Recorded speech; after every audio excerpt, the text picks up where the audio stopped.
I've been asked many times to do a review on Dave Weiss's clock app. I never really did it because it's a clock, but since there's nothing new to debunk right now, why not? Okay, so here goes. First we'll tackle the promotional video that he's got. A better way to tell time? Dave, it's a clock, man. Get over yourself. And it claims to show you where you are? My phone does that just fine, and you're using my phone's GPS. The day and night time using the azimuthal equidistant globe projection? Okay.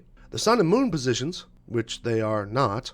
The reason for the seasons, by telling people what the date is. And yet another claim of real time, which your app gets from my mobile device.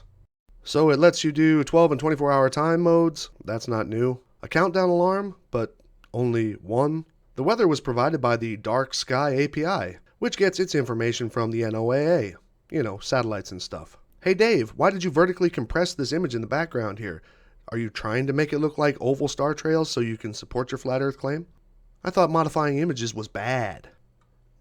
And then of course there's this, which is one of the actual 3 reasons for this app. But at the end of the day, it's a clock, man.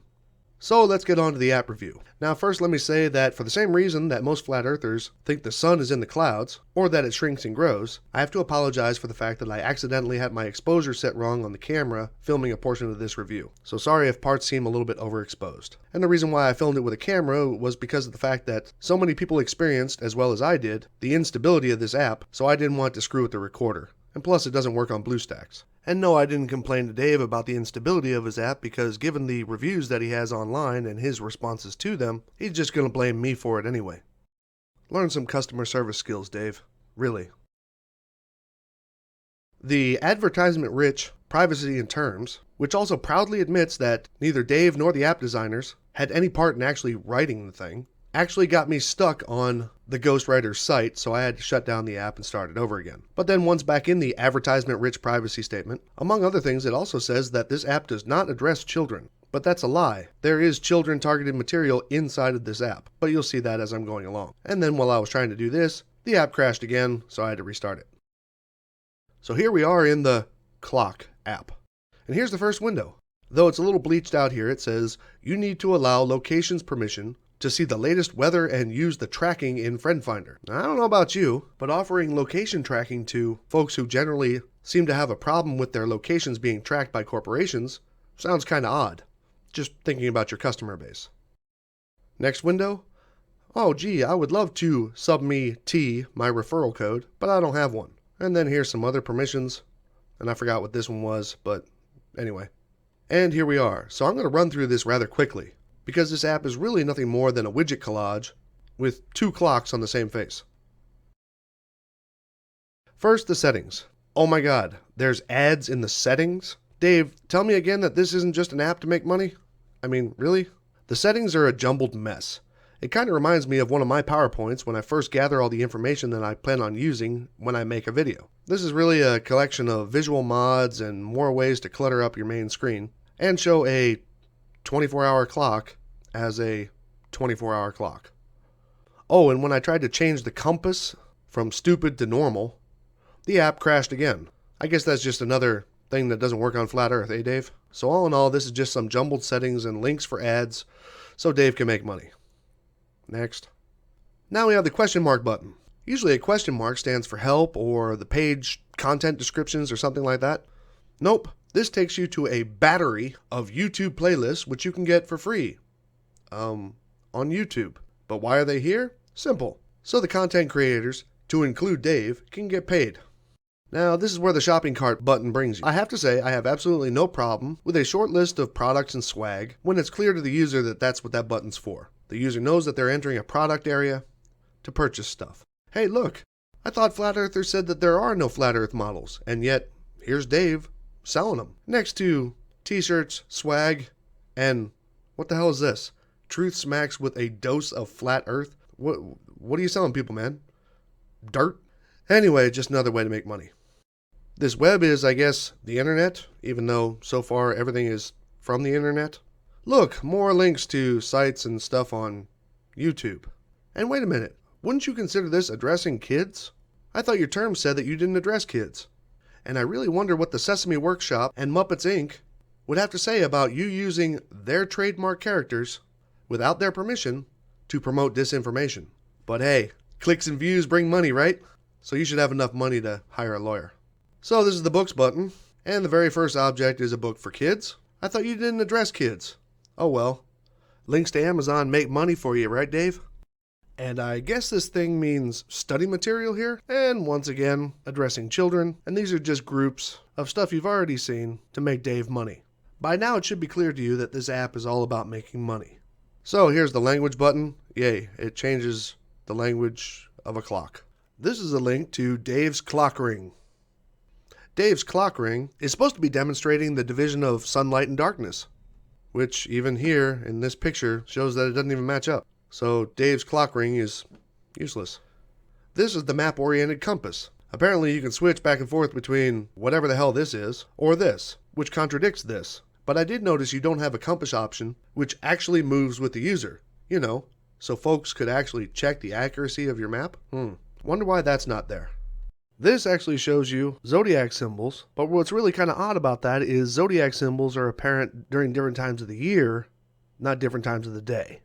Now I'm guessing this button means to leap forward, which for whatever reason somebody might want to know what time it is next month. But it's actually just a preset button instead of using the time scroller that he has on the bottom, so whatever. However, according to Dave's app, it is a method for predicting the future as far as the location of the sun and the moon go. I wonder if we can use that. Now this button brings you to the meme library from hell.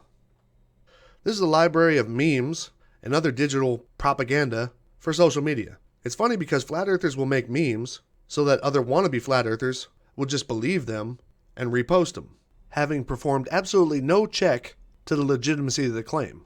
Stuff like horribly faked green screens, fake pool pictures. But wait, which one is it? A green screen or a pool? Hey, I did a video on this hysterically inaccurate one. And hey look, using footage from a fisheye filmed high altitude balloon, which flat earthers use to claim a flat horizon, on the side of the slide that says that it contains no fisheye views.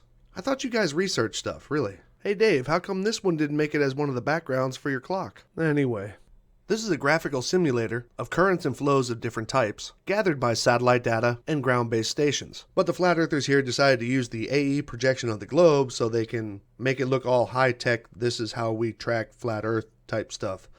But if you go to the Null School website, which they oddly don't tell you anything about, you can open it up and see exactly what's going on. Now it's time for the Friend Finder individual tracking app. The app that allows you to personally identify yourself as being anti-government and give your traceable location to the public. But I wasn't going to join because I really don't need in my life that a bunch of flat earthers know my personal info, especially where I am, since many have stated that they want me dead. So when I didn't register, it promptly closed, but not without showing me something on the way out. First of all, why would there need to be a Mercator projection of flat Earth? If the Earth is, well, flat, then there would be no need to have any other projection except for the flat Earth. And why would you use Google? The very owners of Google Earth. And what? 55,000 paying and trusting flat Earthers? Hell, Dave, even you don't trust they. You yourself like to allude that the government is wanting to stop the truth from getting out. David doesn't believe in coincidences.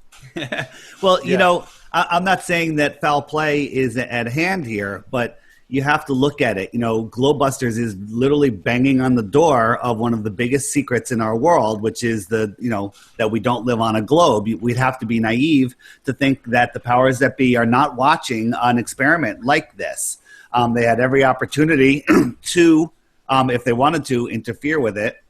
And here you are, getting supposed truth-sayers to publicly say where they are? Now you might say that, well, your phone is already a tracking device. Fine.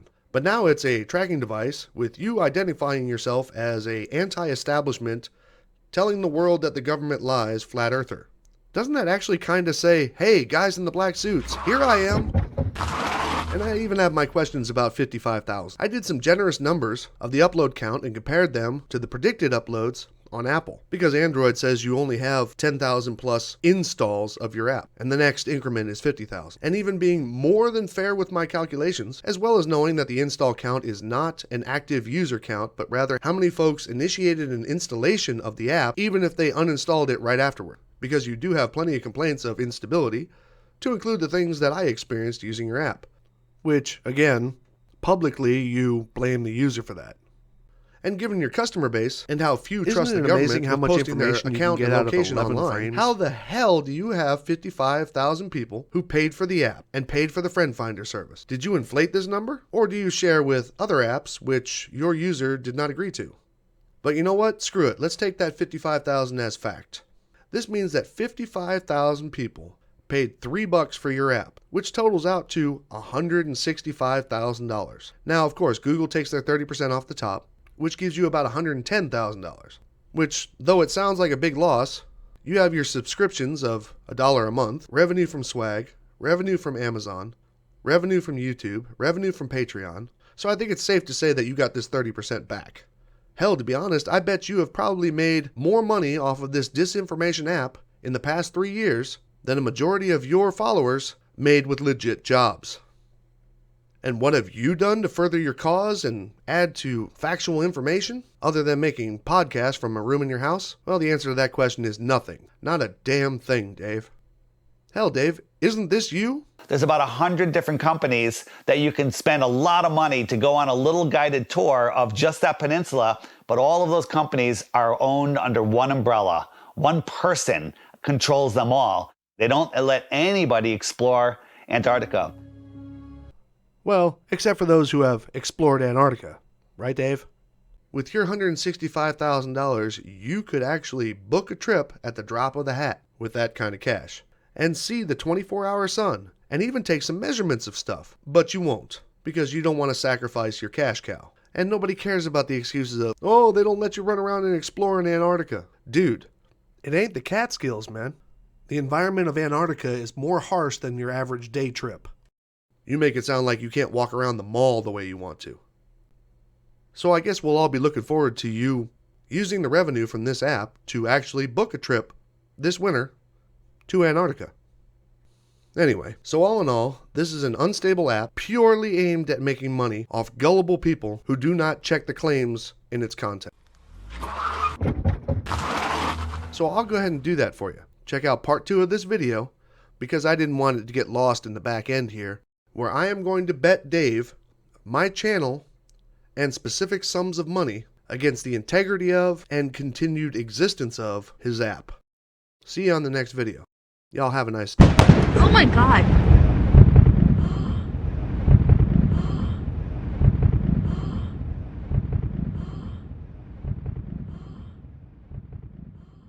Oh, and by the way, for those of you who might be laughing at me having paid $3 for this app, because of its tremendous instability and inaccurate information, I got a refund less than an hour after I downloaded and installed it.